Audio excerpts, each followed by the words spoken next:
vou pedir a todos que abram comigo sua Bíblia, na Epístola de Paulo aos Romanos, no capítulo 8, Romanos, capítulo 8.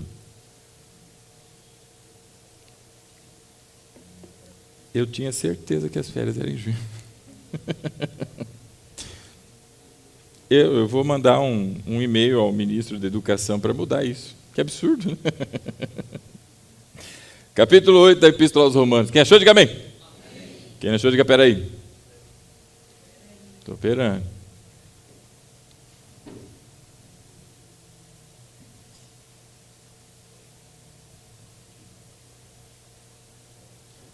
Nós vamos fazer a leitura do versículo 12 em diante. Romanos capítulo 8, verso 12. Assim diz a palavra do Senhor. Portanto, irmãos, estamos em dívida, não para com a carne, para vivermos sujeitos a ela. Pois se vocês viverem de acordo com a carne, morrerão. Mas se pelo Espírito fizerem morrer os atos do corpo, viverão. Porque todos os que são guiados pelo Espírito de Deus são filhos de Deus. Pois vocês não receberam o Espírito que os escravize para novamente temerem, mas receberam o Espírito que os torna filhos por adoção, por meio do qual clamamos, Abba, Pai. O próprio Espírito testemunha ao nosso Espírito que somos filhos de Deus. E se somos filhos, então somos herdeiros, herdeiros de Deus e co-herdeiros com Cristo, se de fato participamos dos seus sofrimentos, para que também participemos da sua glória. Fechemos os olhos, curvemos a fronte e oremos. Pai, muito obrigado, Senhor, por essa noite em que pudemos, de uma maneira tão gostosa, Senhor, homenagear as mamães, as mulheres que têm, Senhor, assumido de maneira tão preciosa esse chamado da maternidade. Que o Senhor continue a abençoar, Senhor, cada mãe, Senhor, na sua família, sendo ali essa luz para o seu lar, esse porto seguro para o seu marido, esse ponto de apoio, Senhor, para os seus filhos. Quantos testemunhos ouvimos aqui, Senhor, de momentos difíceis, prazerosos, mas todos eles, Pai, certamente envolvendo essa mulher incrível, a nossa mãe. Nós te agradecemos, Senhor, por essas mulheres que o Senhor separou, para que nós pudéssemos não somente ter vindo a esse mundo, Pai, mas também recebermos educação, Senhor, carinho, amor, para que crescêssemos e hoje estivéssemos aqui para a glória do Teu nome. Muito obrigado, Senhor. Pedimos também que o Senhor nos acompanhe, Pai, na condução da Tua palavra, Pai, que seja o Teu Espírito a falar conosco. Oramos assim, em nome de Jesus. Amém. Amém, meu irmão? Glória a Deus. Hoje é o Dia das Mães e estamos no mês de aniversário da nossa comunidade. São 18 anos, não é? Que Deus nos dá o prazer, o privilégio, a honra, não é? De termos aqui operando neste lugar essa comunidade. Isso é bênção de Deus, assim como a mãe é uma bênção de Deus, não é?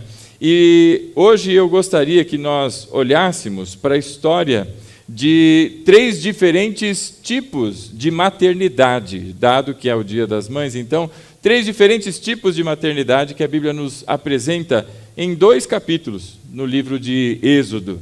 O livro de Êxodo conta uma história que certamente pelo nome já lhe vem à mente qual é, e ali, já logo no início do livro, há pelo menos 3 tipos de maternidade presentes ali. E eu gostaria que sobre isso, então, nessa noite, se assim Deus permitir, nós pudéssemos, então, refletir.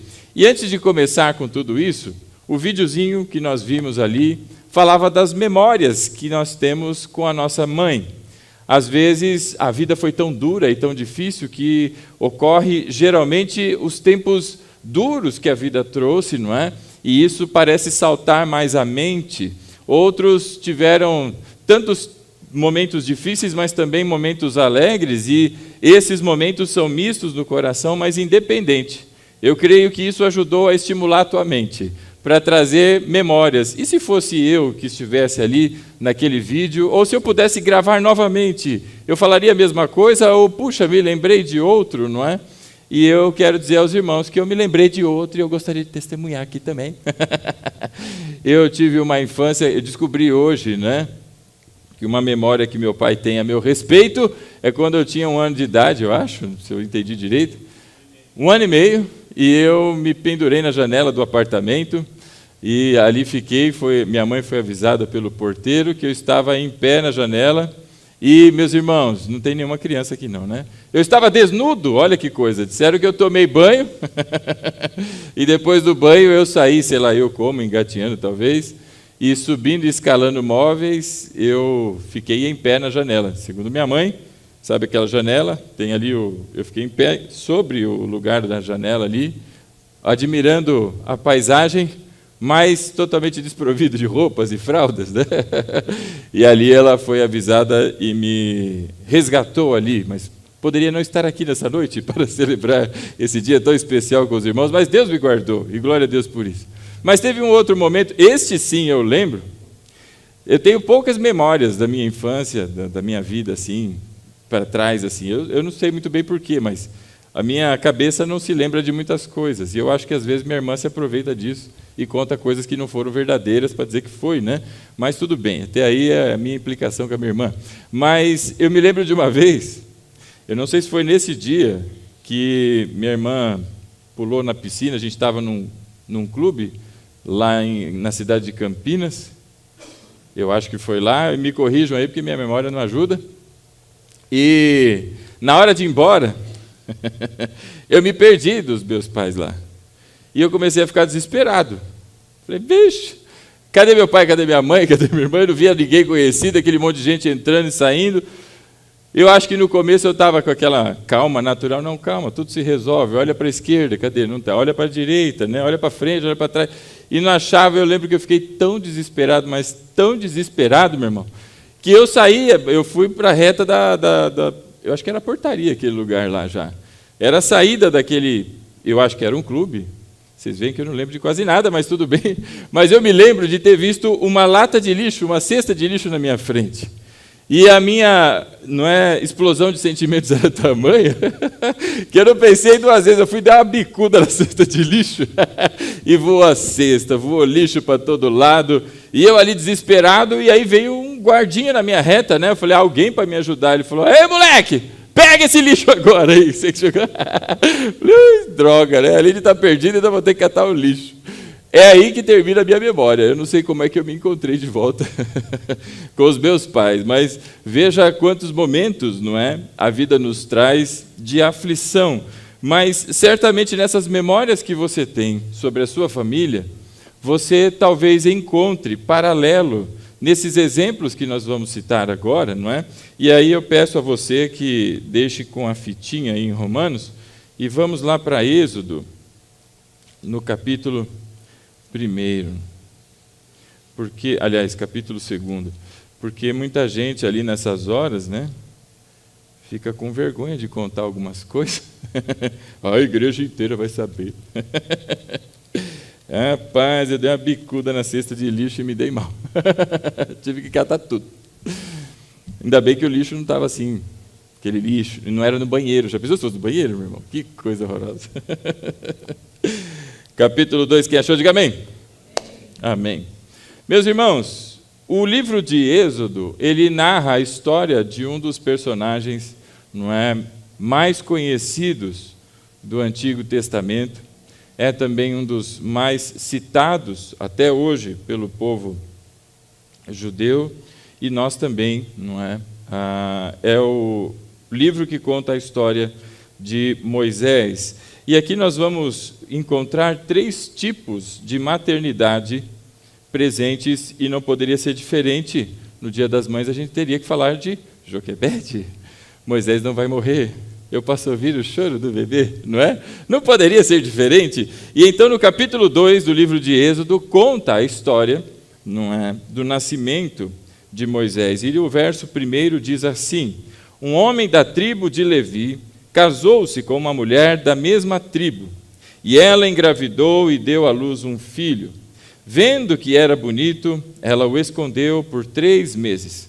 Quando já não podia mais escondê-lo, pegou um cesto feito de junco e vedou com piche e betume. Colocou nele o menino e deixou o cesto entre os juncos, à margem do Nilo. A irmã do menino ficou observando de longe para ver o que lhe aconteceria. Bom, nós conhecemos aí a história, não é, de Joquebede. Veja que Moisés, quando então do relato de Êxodo, não cita os nomes nem do seu pai nem de sua mãe, mas sabemos que seu pai era Amrão e sabemos que Joquebede então é sua mãe. E aqui nós precisamos lembrar, certamente você tem isso fresco na memória, mas para aquele que talvez não tenha tanta intimidade com esse momento da história, não é? Qual era o contexto que se estava, não é, presente neste tempo. Nós certamente nos lembramos aí daquele patriarca Jacó e dos seus filhos. Acontece que, em determinado momento, Jacó, junto com 11 filhos, ele sai da terra que Deus havia dado a ele e vai para o Egito para encontrar-se então com José. E exatamente lá estava José, um dos seus filhos, que Deus o conduziu para que ali pudesse cuidar de um tempo de seca e fome terríveis que assolou a terra conhecida naquele tempo. E não só os povos menores, como também todo o povo do Egito foi atingido e afligido por esse tempo. E então Deus, para que ali pudesse garantir a continuidade do seu plano e do seu projeto, levanta, projeto e plano de salvação e redenção, levanta este homem chamado José, que passou por um tempo difícil entre prisões, entre acusações indevidas, entre servidão como escravo, e de repente ele se torna o governador de todo o Egito. E então Jacó segue com uma caravana e muitas pessoas vão com ele, além dos seus 11 filhos, e chegam até o Egito. Ali eles são recebidos com honras pelo faraó, exatamente em função de José, filho de Jacó. Ali eles ficam, ali o povo vai se desenvolvendo, não é? Filhos vão nascendo e o povo vai crescendo até que este faraó morre e surge um outro faraó. Esse faraó é famoso porque ele tinha amnésia, famoso porque ele não participou da escola bíblica, famoso porque ele não conhecia José, não sabia de absolutamente nada do que Deus havia feito. E como agora um governante, ele olha para a sua nação e se espanta com o número, e quão grande era o número destes agora hebreus que estão na sua terra. E o medo que ele teve foi de que essas pessoas pudessem se aliar com povos vizinhos e povos que não gostavam tanto assim do Egito, e juntos pudessem tramar algo que enfraquecesse ou derrubasse a dinastia egípcia. E então esse faraó dá a ordem para as mulheres, não é, para as parteiras, de que, olha, quando nascer filho homem, mata. Se nascer filha mulher, ou filho mulher não, né? Se nascer uma mocinha, uma criança, menina, deixa com que nasça. Viva a vida tranquilamente. Agora, se for homem, mata todo mundo. Nós conhecemos a história, essas parteiras não obedecem, e em função da não obediência das parteiras, o que acontece é então que o faraó toma outra medida, e ele aprova um ato talvez de desespero, que os seus, não é, súditos cometessem genocídio. Pode matar. Qualquer um que vir uma criança hebreia pode matar. Tem licença para matar. Não é crime, está tudo certo, pode matar. Imagine a tensão daquele ambiente. Imagine você, não é, viver numa situação como aquela. E se você ainda fosse um hebreu ou uma hebreia, e estivesse para dar à luz a uma criança, imagine o pânico, porque não tinha como fazer ultrassom naquela época, né? Não dava para ver se tinha uma tartaruguinha ali ou outra coisa. É um menino, não é? Fico desesperado, não fico? Não é tartaruguinha, porque quando eu fiz o ultrassom do Rafa, foi essa expressão que a mulher... Olha lá a tartaruguinha, o papai está vendo a tartaruguinha? Eu falei, que tartaruga, mano? Estou vendo tartaruga, estou vendo um monte de coisa assim. Tá falando aqui, aí ela apontou... E com o mouse ela fez todo o desenho lá. Eu falei, é o bigolinho. Aí que eu entendi que a tartaruga, o que era. Mas, enfim, não dava para saber naquela época. E então o que haveria de acontecer? A criança ia nascer, um sufoco, não é? Porque iam tentar matar, imagina você, não é? Ser uma mãe e logo em seguida de todo o tempo de gestação, verem, não é, assassinarem o seu filho. Essa era, então, a condição de Joquebede e de Amrão. E quando, de repente, eles têm um filho, Moisés não é o primogênito, não é? Certamente, ou muito provavelmente, Miriam é a primogênita, não é? Ou nasceu primeiro, a ponto de estar ali presente naquele momento. E nós vemos toda essa tensão, e aqui está o momento da leitura que tivemos aqui. E essa mulher, então, ela tem um filho, nasce.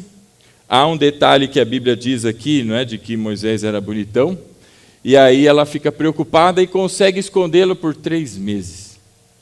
Imagine você, as pessoas passando pela rua, pela janela, ou qualquer coisa, ou a criança chorando. Tem criança aí, hein? Não, não tem não, é a minha barriga, eu estou com fome, está fazendo barulho. E tentando esconder todo esse tempo até uma hora que não dá mais. É difícil, não é? Falando de mãe, eu lembro das vezes que a gente fazia arte e tentava esconder as coisas da mãe, né? É impressionante, a mãe tem um radar que descobre quando você está com gracinha, né? Ou quando você está querendo esconder alguma coisa. Bom, pelo menos minha mãe tinha essa capacidade biônica e ela conseguia detectar. E naquele momento eu acho que aquelas pessoas também, não é, tinham a habilidade de identificar. Imagina que povo sanguinário, primeiro, concordar com essa ordem. Segundo, executar essa ordem. Você vira uma criança, não é, sem dó nenhum, vai lá e passa ali a faca no pescoço, está resolvido, quitada a fatura, não é? Que coisa absurda. E então aqui está o primeiro tipo de maternidade que eu queria que você prestasse atenção nessa noite. É a maternidade biológica, não é? Parece meio óbvio, mas é a mãe que pariu a criança efetivamente. E veja que essa mãe, a Joquebede, não é? Entre tantas mães que existem na Bíblia, ela tem algumas características que me chamam bastante atenção. Primeiro, quando você olha a situação toda que ela viveu e como ela fez para que pudesse, então, certamente pela condução do Senhor e pelo seu Espírito, para que Moisés pudesse sobreviver a toda aquela questão. Mas tira um pouquinho os olhos de Moisés, meu irmão, e olha para os outros filhos que a Bíblia cita sobre essa família. Primeiro, Miriam é chamada de profetisa. Se você olha para os textos, não é? A Bíblia chama Miriam de profetisa. E profeta naquela época, não é? Era um título, ou pelo menos uma função que nós víamos presente em homens. Não era comum se notar isso em mulheres. E ela é a terceira no relato bíblico a receber esse título. Então, quando a terceira pessoa, não é a terceira mulher, não, é a primeira mulher que a Bíblia cita e a terceira pessoa citada na Bíblia como um profeta. E veja, ela foi criada por essa mãe, por essa Joquebede, que talvez, como as irmãs citaram aqui à noite, não é? Aprenderam ali o Pai Nosso em casa. Certamente essa era uma mãe que ensinava os preceitos do Senhor, com que ela aprendeu na sua casa e na sua família. Quão valiosos são esses momentos, meus irmãos. Lá em casa, eu tenho também o prazer de ter a minha esposa, não é? Meu meio bife, aliás, não é o título do encontro dos casais, é uma só carne. Então, o slogan vai ser, aliás, a arte final, viu, Rick, vai ser assim, ó, um homem, o sinal de mais, uma mulher igual, e aí nós vamos pôr um bife, uma picanha, assim, ó, uma só carne. Não é? E você veja, então, que lá em casa, a gente tem o privilégio, não é, de ver as crianças sentadas ali. Conta uma história, e não é qualquer história que ela quer escutar uma história bíblica. E você, quando fala das coisas, às vezes dá um certo branquinho, né? Como é que era mesmo o nome? E aí teu filho vai lá e tchuc, é Joquebede, pai. É Moisés, é Jotão. Aí você fala, rapaz, você sabe tudo essas coisas. E de onde vem isso? Sem dúvida, há uma somatória de coisas na vida da criança, não é? Principalmente aqueles que têm oportunidade de comparecer, por exemplo, como agora está tendo ali o culto das crianças também, não é? Eles não estão passando tempo lá e se divertindo e comendo alguma coisa para não atrapalhar aqui o culto embaixo. Mas existe um ministério e um propósito acontecendo lá em cima, que são sementes sendo plantadas na vida dessas crianças. Assim como também semeiam em casa essas mães que entendem o valor, não é? E o papel que elas têm como pastoras, verdadeiramente, dessas pequenas ovelhas que são seus filhos, não é? Então nós vemos aqui essa Miriam, filha, irmã então de Moisés, filha de Joquebede, uma mulher que tem um papel muito importante, e nós vemos isso na história. E não somente por Miriam, mas nós vemos também Arão, irmão de Moisés. Moisés, quando chamado pelo Senhor para ir para o Egito, voltar e fazer todo o procedimento que Deus havia estabelecido para a libertação do povo, ele pede por ajuda, ele pede que mais alguém fosse enviado, então Deus envia o seu irmão com ele, Arão. E Arão também, meus irmãos, uma pessoa de extremo valor para o momento histórico que viveu Israel, e Deus o levanta como o primeiro sumo sacerdote. Quem vem conosco estudando a Epístola aos Hebreus sabe, não é, da importância do valor deste sumo sacerdote, que é uma pré-figura do Senhor Jesus e das funções messiânicas do Senhor Jesus. E este homem foi levantado como o primeiro. Os 3 filhos, ou 3 dos filhos de Joquebede, são citados e com uma importância muito grande para a nação. Então não era, certamente, meus irmãos, qualquer mãe, mas uma mãe que insistia nos valores e princípios do seu lar. Porque vamos continuar a leitura aqui, veja aí o verso 5, não é? Do capítulo 2. A filha do faraó descera ao Nilo para tomar banho. Enquanto isso, as suas servas andavam pela margem do rio. Nisso viu o cesto entre os juncos e mandou a criada apanhá-lo. Ao abri-lo, viu um bebê chorando e ficou com pena dele e disse: esse menino é dos hebreus. Veja que não há nenhum mistério, segredo, sabiam exatamente o que era. E pela ordem do faraó, o que deveria acontecer aqui? Mata essa criança. Mas não foi assim que fez a filha do faraó. E aí no verso 7, então a irmã do menino, Miriam, aproximou-se e perguntou à filha do faraó: a senhora quer que eu vá chamar uma mulher dos hebreus para amamentar e criar o menino? Quero, respondeu ela. E a moça foi chamar a mãe do menino. Então a filha do faraó disse à mulher: leve este menino e amamente-o para mim, e eu lhe pagarei por isso. Meus irmãos, o que é impressionante aqui é a provisão de Deus, não é? Não só Moisés foi, guardado e liberto de toda aquela situação, de uma morte e de um fim, como todos os demais meninos daquela época, como também o Senhor preparou a provisão para a sua família, para sustentar aquele menino. E veja que a Bíblia diz que estava ali quando aquela filha do faraó, a filha do faraó não é citada aqui, né? Mas o nome, pelo menos. Há quem diga que é uma tal de... é um nome esquisito lá, né? Mas não se sabe quem é. A Bíblia não cita este nome. O fato é que quando ela encontra aquele cesto, quem está lá? Está lá Miriam. E Miriam já imediatamente faz uma pergunta para a filha do faraó. Então, enquanto o cesto percorria o Nilo, com riscos de um jacaré, um crocodilo, sei lá eu, qualquer coisa, não é? Ou de repente de virar aquele cestinho e Moisés morrer afogado e tantas coisas que pudessem acontecer, você note a coragem de Joquebede, que envia mesmo assim o seu filho num cesto, mas ele não vai sozinho. Então Miriam não estava lá por acaso. Parece muito simplória a leitura de quem olha para Miriam e fala: nossa, que coincidência, Miriam estava ali bem na hora, não é? Mas me parece que foi algo bastante pensado, inclusive pela mãe Joquebede, pela coragem de colocar a criança naquele cesto daquela maneira. E quando Miriam ouve e percebe que a filha do faraó ali estava, vendo já que era um menino hebreu, não é? Ela pergunta: escuta, como é um nenenzinho, precisa mamar, né? E eu acho que a senhora aí talvez não tenha produção, não é? Não tenha lactose. Então você quer que eu arrume uma mamãe aí para você, né? Veja que já veio com a solução pronta. E ela diz: eu quero. Que coisa maravilhosa. E então Moisés volta para onde, meu irmão? Para sua casa, para o seio da sua mãe, para junto da sua família. E lá ele fica até terminar de ser amamentado. Nos dias de hoje a amamentação vai muito rápida, não é? Tem mães que param de amamentar muito cedo. Diz a ciência que é bom amamentar até os 30 anos de idade da criança. É nada. Até quantos anos, irmão, que tem que amamentar? 1 ano? É nada. Eu já ouvi falar que é bom até os... né? Quantos anos de idade? Naquele tempo, aproximadamente, aí é segundo os estudiosos, tá, meu irmão? Eu não tenho essa afirmação aqui bíblica para dizer, mas, segundo os estudiosos, a criança ficava até o 5º ano com a mãe sendo amamentada, não é? Existem alguns filmes medievais que mostram esses pequenos reis, né, os príncipes, então, e os mimadinhos. E os mimadinhos, geralmente, no colo da mãe, mamando, crianças desse tamanho, assim, né? Mamando ainda. Existem filmes que contam um pouco dessa história do tempo medieval.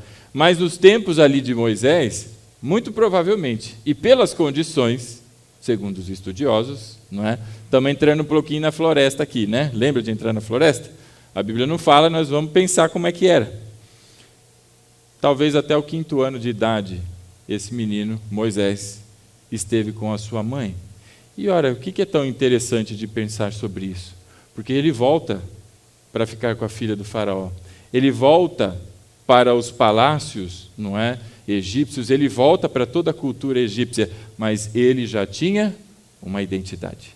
Quando nós vamos olhar lá no Novo Testamento, falando sobre Moisés, Moisés não descobre que ele era hebreu lá na sua idade adulta, como algum desenho por aí da DreamWorks sugere. Não foi na idade adulta, ele já sabia que era um hebreu. E quando ele vê um soldado egípcio maltratando um hebreu, ele vai para cima, porque ele percebe que é do seu próprio povo, a ponto de que, talvez na sua ira, talvez no descuido, seja lá o motivo que for, ele agiu e a sua atitude terminou com a morte daquele soldado. Ele já tinha uma identidade. E por que isso é importante, meu irmão? Porque o Egito não mudou a cabeça de Moisés.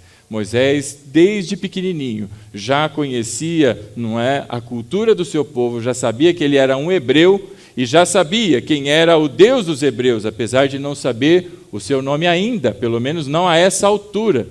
E o que é muito interessante, porque o nome da sua irmã, Miriam, faz referência ao nome de Yahvé, que é o nome de Deus que vai ser revelado mais lá à frente. Isso é muito interessante da gente notar na história. Mas o fato, meu irmão, é que o Senhor prepara tudo de uma maneira tão maravilhosa que Moisés volta para a sua mãe e lá passa-se 1 ano, como dizem hoje, né? 2 anos, 3, 4 ou 5, o tempo que ele passou, aquilo foi suficiente para que ele tivesse a identidade. E ele não aprendeu com o mundo, ele não aprendeu com pessoas, ele aprendeu na sua casa, com a sua mãe, com o seu pai. Então isso é valoroso, meus irmãos, é a mãe biológica, é a mãe que está ali cuidando dos seus filhos e ensinando, inculcando, não é? Os princípios e valores verdadeiros para esse mundo. Dos valores de Deus, não é? Para este mundo que é tão necessitado hoje em dia. Esse é o primeiro ponto de maternidade que eu queria que você prestasse atenção. Há muito mais para falar sobre Joquebede, não é? Essa mulher incrível que nós olhamos aqui na história e como ela influenciou os seus filhos. Mas, em função do tempo, eu vou seguir para o segundo tipo de maternidade presente nessa mesma leitura que nós já fizemos. É agora a maternidade por adoção. Meus irmãos, nós encontramos uma mulher aqui que a Bíblia nem cita o nome dela, não é? Mas o fato é que ela olha para aquela criança, sabe que é um menino hebreu, encontra numa situação tão diferente, não é? Já pensou? Você foi lá no interior de São Paulo, onde eu nasci, tem um rio que chama Futura. É Futura ou Futuro? Futuro, é o rio Futuro. Tem tanta água que você consegue molhar o dedão do seu pé, de tão alto que é. Já pensou você está lá nadando nesse rio tão alto e de repente vem um cestinho? Você fala, que é isso? Aí você tira, tem um neném lá dentro. O que a maior parte das pessoas faz quando encontra um BO como este? Não fui eu não vi. Fecha aí, vamos embora. Deixa esse negócio aí, some daqui. Outros, então, olham para isso e falam, você viu primeiro, o problema é seu. Começa a batata quente, o empurra. Essa mulher, que tinha as condições, por ser uma princesa egípcia, de dar ordens, e principalmente com o embasamento do seu próprio pai, ela podia simplesmente olhar para aquilo e não ter nenhum tipo de compaixão, não ter nenhum tipo de piedade, não ter nenhum tipo de manifestação de carinho, amor, afeto, seja lá o que for, e afoga logo esse negócio aí, tira isso daqui, dá para os cachorros comerem, sei lá, ela era uma princesa egípcia. Quantas coisas ela poderia ter feito, mas o que ela fez? A Bíblia diz que ela vê aquele menino, ao ouvir Miriam, então, dar uma sugestão, ela topa aquela sugestão, financia, custeia o tempo em que aquela criança passaria com aquela mulher, e depois ele volta. E quando volta, Ele é criado entre os egípcios e ele foi, então, adotado. Sabe, meus irmãos, essa é a famosa mãe do coração, não é? Existem as mães e os pais do coração. Eu tenho uma pessoa que eu conheço que está em processo de adoção e no processo teve que explicar para uma criança pequenininha, não é? A pedido, inclusive, dos que têm essa autoridade aí no processo de adoção, de que já deveria ser dito desde pequeno que essa criança ela é adotada. E que complexo falar isso para uma criança de 2, 3, 4 anos, não é?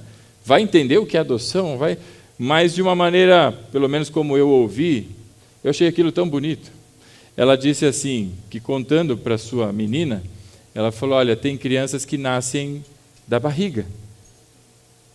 Como foi fulano nasceu da barriga da mamãe, mas você nasceu do coração. Que explicação bonita, não é? Na minha família eu tenho algumas pessoas que são, não é, fruto desse tipo de nascimento tão amoroso quanto uma mãe biológica.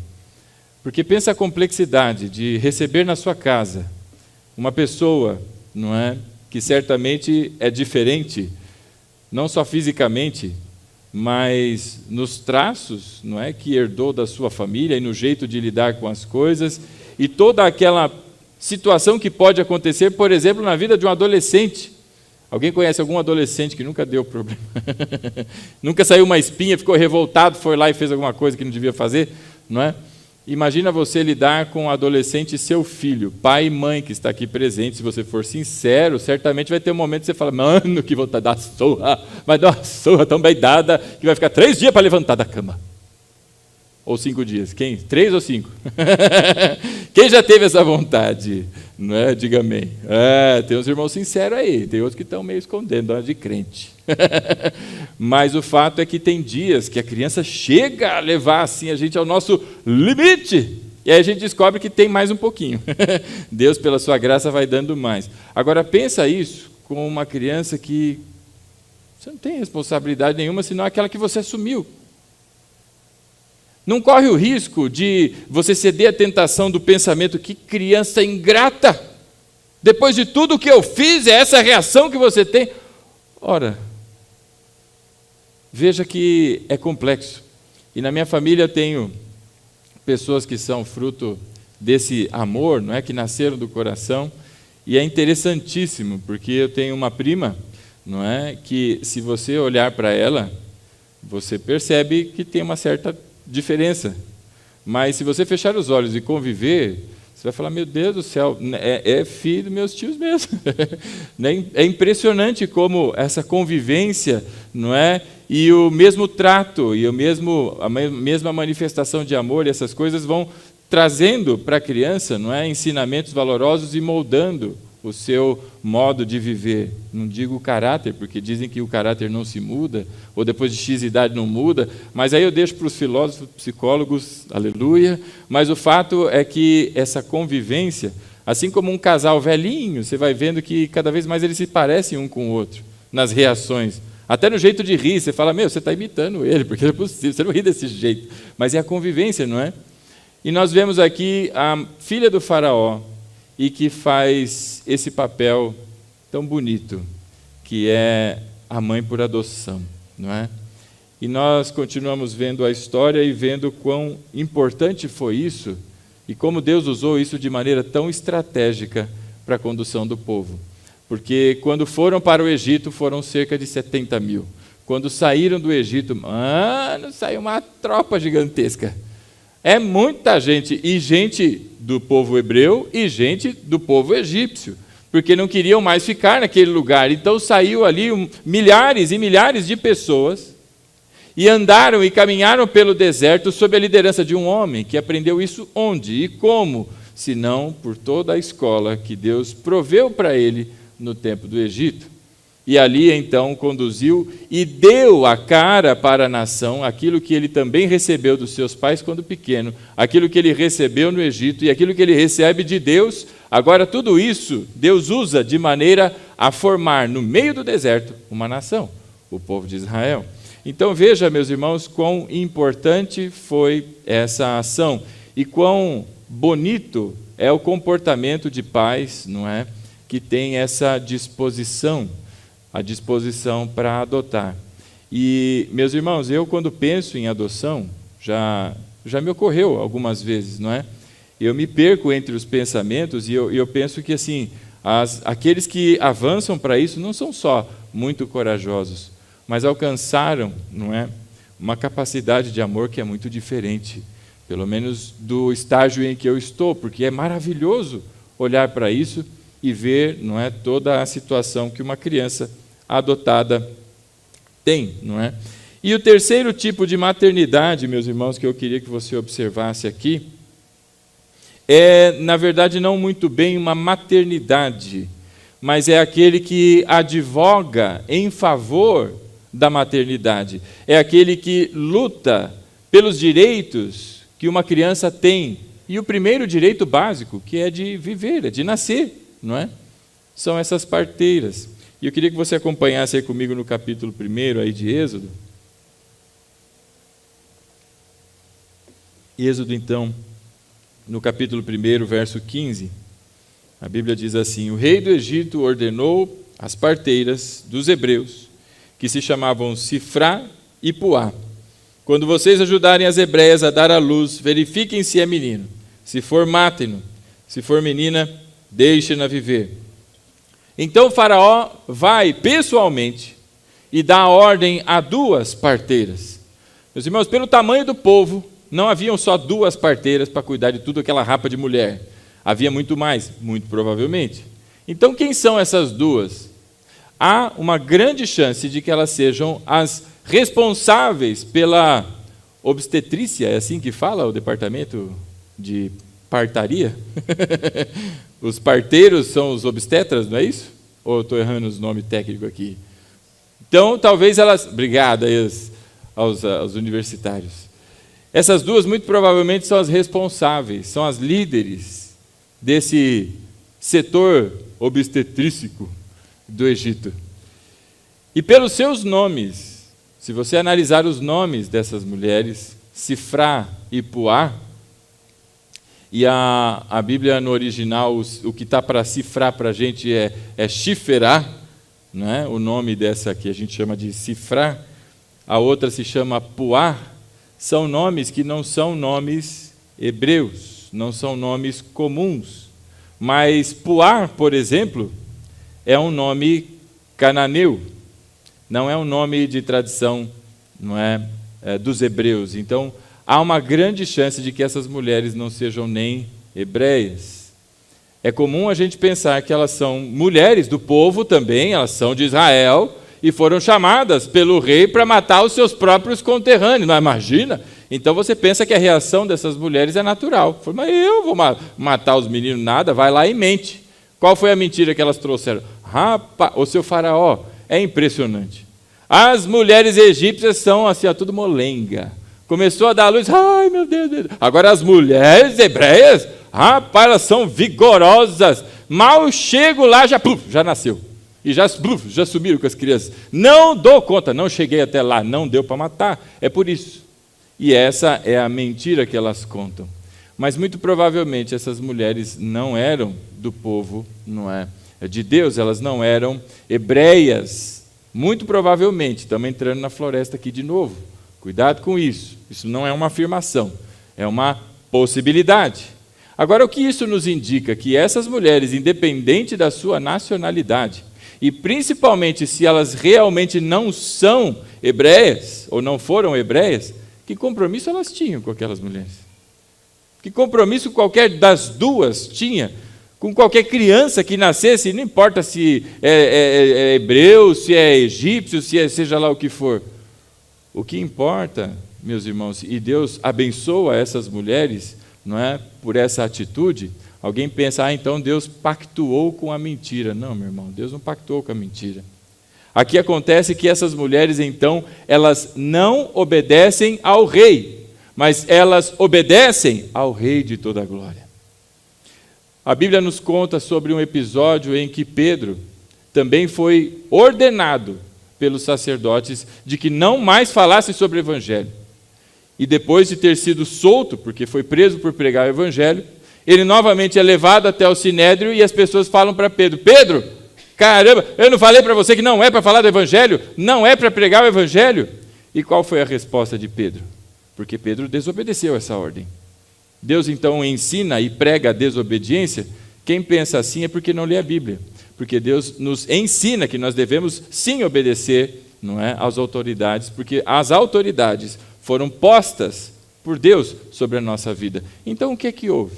O que há aqui, meus irmãos, é que tanto para Pedro quanto para essas mulheres, é que se alguém lhe der ordens, se o governo trouxer ordens, que estas entrem em conflito com os princípios e valores de Deus, vem aquilo que é a resposta de Pedro para todos nós. Antes importa obedecer a Deus do que aos homens. E o que essas mulheres fazem é exatamente isso. E elas preservam, elas advogam em favor da vida daquelas crianças que mal nasceram, dizendo que elas não mataram aquelas crianças, trazendo aquela história contada, não é? Para que o faraó pudesse seguir por um outro caminho ou repensasse qualquer coisa desse tipo, mas elas então não vão contra a vida, mas ao contrário, elas preservam a vida daquelas crianças e deixam com que nasçam. Algumas dessas que nasceram, mesmo não tendo morrido nas mãos das parteiras, morreram nas mãos de egípcios. Mas outros tantos, tal qual Moisés, não é, sobreviveram. Sabe, meus irmãos, nós aqui temos uma questão e um conflito até ético, porque nos dias de hoje se fala muito sobre abortamento, não é? Em que determinadas situações legalizam ou não legalizam o aborto, pode ou não pode, e coisas do tipo, não é? Sendo que nós olhamos aqui essas mulheres batalhando pelo direito à vida, que aquelas crianças que nem nasceram, nem tiveram a oportunidade de enfiar um dedo na tomada para tomar a bronca da mãe, nem tiveram a oportunidade de quebrar algum copo em casa para a mãe ficar nervosa e falar, ai, menino, não tiveram nem a oportunidade de nascer, não é? Pudessem então seguir adiante. E nesses tempos que nós vivemos hoje, meus irmãos, nós vemos o mundo, não é, de uma maneira diferente. Quando se fala de abortamento, nós ouvimos a divisão entre as pessoas, não é? Os que defendem que sim e os que defendem que não. Não se pode, e outros defendem que sim, que pode. E os que defendem que sim, que podem, usam argumentos do tipo, ora, é muito fácil você falar, não é, acerca do aborto, ou abortamento, como é o termo correto a ser dito, não é? É muito fácil você falar, porque depois que nasceu, acabou o assunto, não é? O problema já não é mais seu.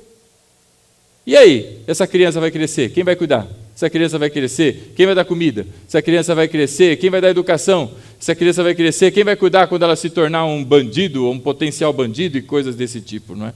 São essas as argumentações. O que nós vemos aqui na manifestação desses três tipos de maternidade, seja a mãe biológica, seja a mãe do coração, ou sejam aquelas que advogam em favor dos direitos e valores para as crianças, o que nós vemos aqui, meus irmãos, são princípios que Deus nos ensina, que é de amor e de sacrifício, não só pela gente, mas em favor do nosso próximo, do nosso semelhante. E em tempos como esses, em que as pessoas estão tão alvoroçadas, não é, em assumir uma posição e apontar os dedos, pode ou não pode, eu queria que nós voltássemos à Epístola aos Romanos, no capítulo 8. Romanos, no capítulo 8.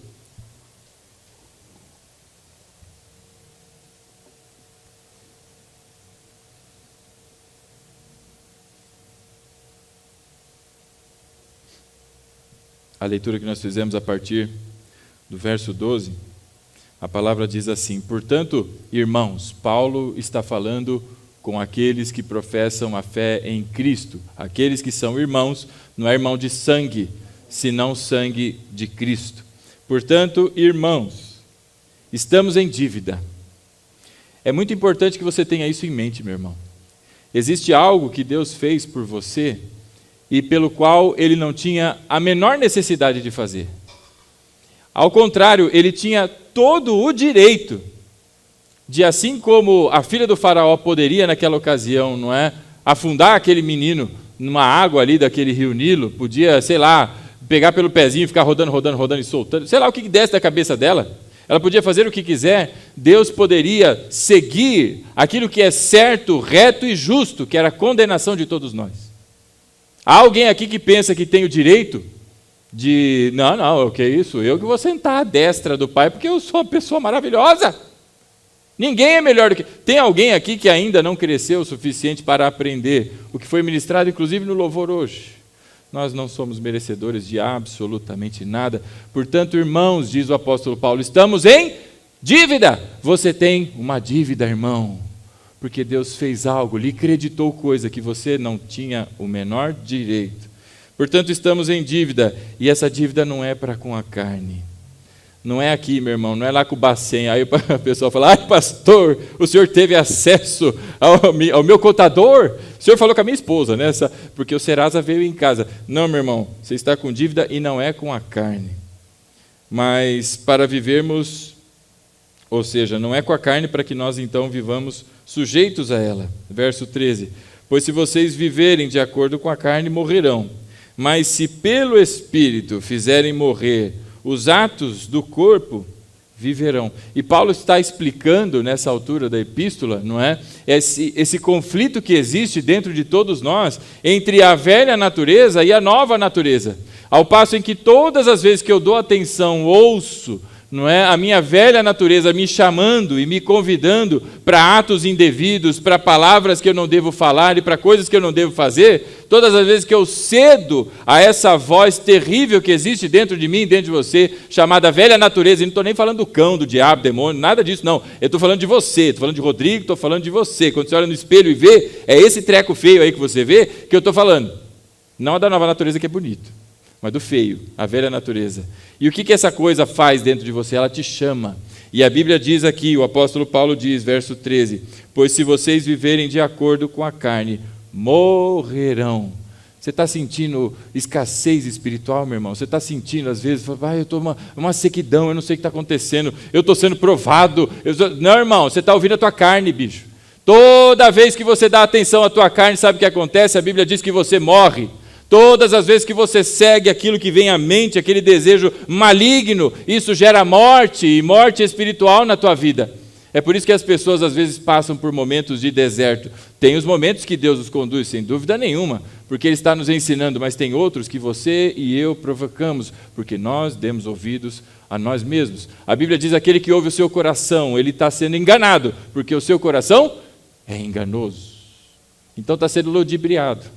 Mesmo o Senhor trazendo vários alertas, às vezes nós seguimos por um caminho que não devemos. E então diz o apóstolo Paulo, se você seguir por ele, vai morrer. Mas, se pelo Espírito, veja, meu irmão, o Senhor nos deu vida pelo seu Espírito, e é essa dívida que nós temos com o Senhor, nós temos vida enquanto merecíamos a morte.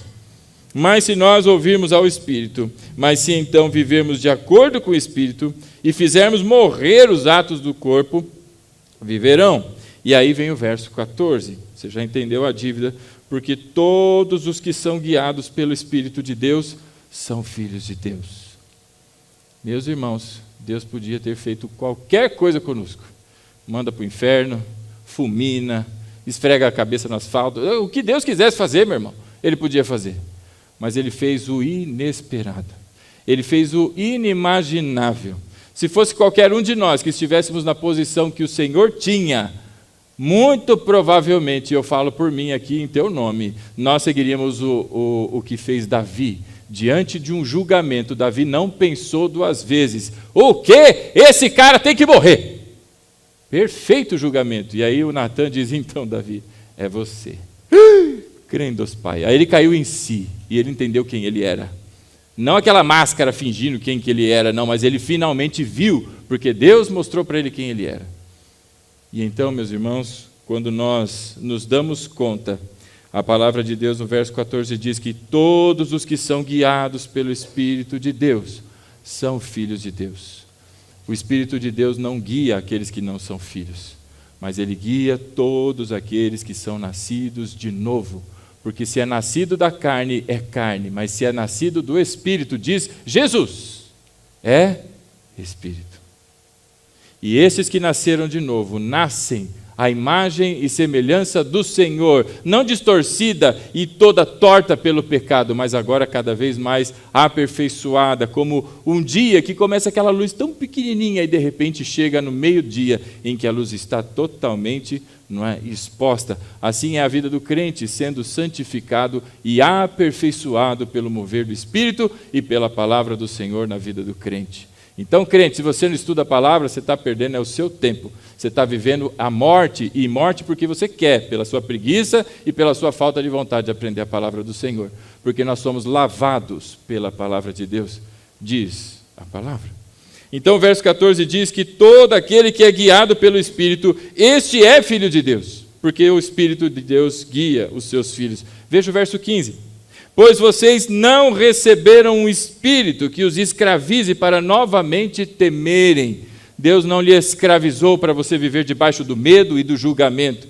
Mas agora, pelo aquilo que você tem dívida com o Senhor, pelo sacrifício de Cristo na cruz, nós recebemos, a parte B do versículo, mas receberam o Espírito que os torna filhos por adoção. Sabe, meu irmão, Deus olhou para você quando você não tinha dentes. Sabe aquela boquinha linda sem dente? Do neném é bonitinho, né? Tem até aquele bafinho de leite. Mas tem outros, meu irmão, que Jesus amado. Eu estava na casa de um conhecido por esses dias e ele estava dizendo que ele fez um vídeo para a esposa dele. Ele estava no dentista e o dentista tirou os dentes dele e ele fez um vídeo para ela sem dentes. Essa é uma prova de amor, não é? Então, se você quer saber se sua esposa te ama, irmão, faça isso. Vá ao dentista, manda arrancar tudo e faz uma videochamada. Aí você faz assim, amor, o quê? Ih! Foi o que ele fez. A Bíblia diz agora, meus irmãos, que nós fomos tornados filhos por adoção. Deus te viu no seu estado pecaminoso. Deus te viu no seu estado de condenação devido, porque Deus é justo. E de alguma maneira Deus manifestou um amor que nós não sabemos explicar. E de alguma maneira Deus olha para você e para mim com graça. E em vez da condenação, como aquela mulher que foi pega em adultério, o Senhor Jesus olha para mim e para você, cadê aqueles que te condenam?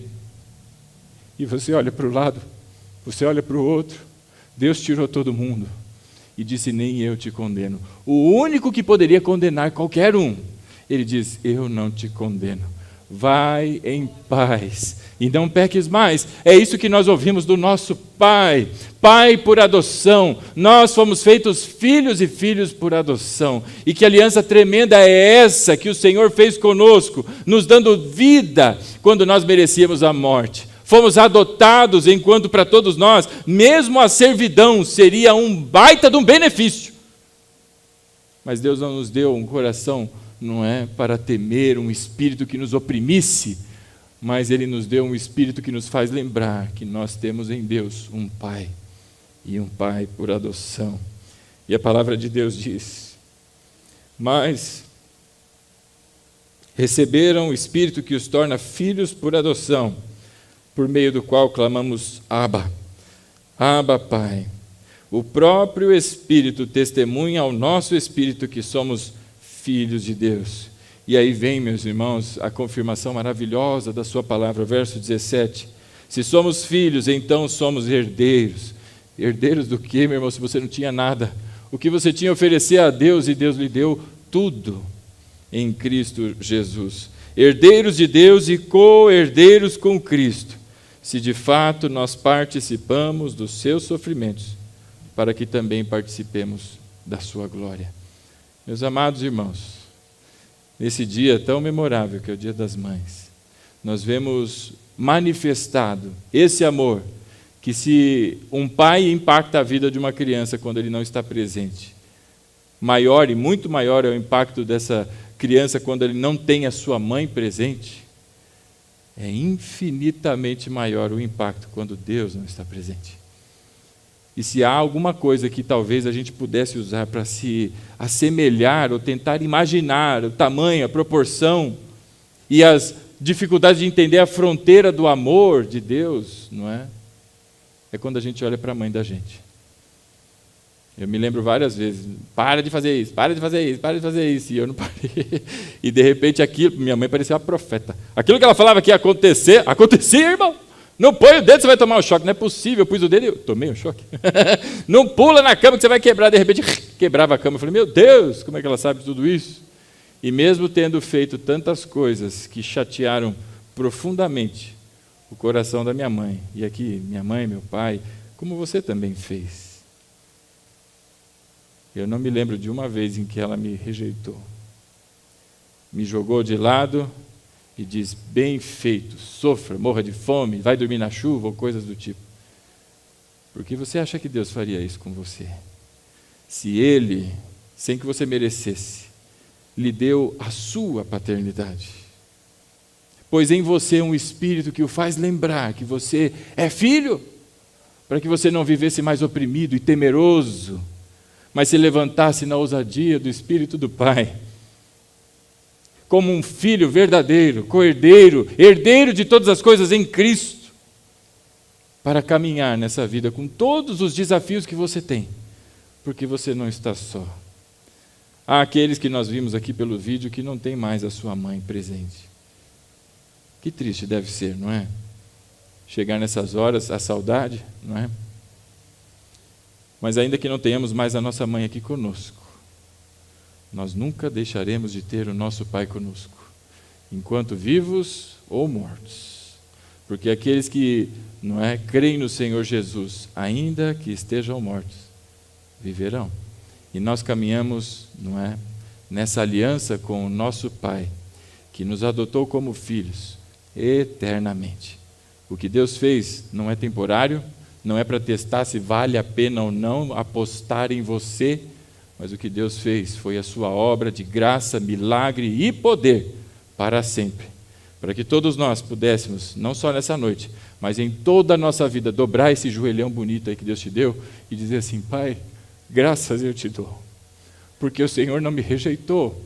O Senhor não olhou para minha sujeira e disse, eu não quero uma criança fedida, como é que as pessoas brincam? Remelento, todo catotento, aliás, né? Cheio com catota escorrendo pelo nariz. Eu me lembro antes de ter meus filhos, que eu olhava para os pais limpando o nariz da criança, falando, nossa, que nojo, mano. O cara faz assim, depois ainda limpa na roupa. Foi só nascer meu filho. O que eu estava fazendo? Olha, rapaz, e o amor é tão grande, se bobear, ainda fazia assim, ainda fazia... Porque é do seu filho, irmão, é da sua filha. Tirando o aspecto, não é? Que algumas pessoas falam assim, o fato é que se nós, com a nossa imperfeição, somos capazes de absurdos pelos nossos filhos, que você espera do Senhor, que é Deus do impossível, quando olha para aqueles a quem Ele adotou, Ele foi buscar. Você não foi até Deus e falou, Senhor, me adota aí, faz favor. Não, não, Ele foi te buscar. Pelo teu nome Ele te chamou e te levantou com graça, com sabedoria, pela manifestação do seu Espírito, te encheu de vida para você ser um representante do seu reino e caminhar de cabeça erguida, porque você é filho de Deus e não oprimido por esse mundo. Sabe, meus irmãos, quando nós olharmos para todas essas questões da vida, seja a maternidade, está difícil? Tá. Mas o amor de Deus prospera no coração da mãe. O amor de Deus faz essa mãe ser como uma leoa que se levanta e supera qualquer coisa. E eu acho que você tem testemunho da sua mãe assim. Se há uma mãe por adoção, que coisa tão linda quanto se levanta, não é?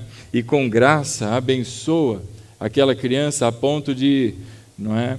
Existe até um filme de um menino que foi adotado e ele, acho que é jogador de futebol, eu não sei, eu sei que eu quase me desidratei de tanto que eu chorei vendo aquele filme, não é? De ver a gratidão e a manifestação, não é, de amor daquele garoto que mesmo tendo tudo contra na vida dele, não é, viveu uma superação muito grande.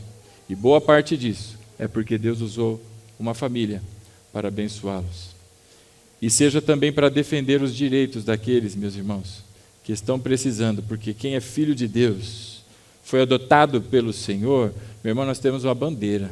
E não são só crianças, são viúvas, são crianças, são pobres, são todos aqueles que têm necessidade. Porque estes éramos nós, mas o Senhor nos socorreu. Então é tempo de que a igreja se levante para socorrer essas pessoas. Por isso eu convido você a se colocar de pé, em nome de Jesus.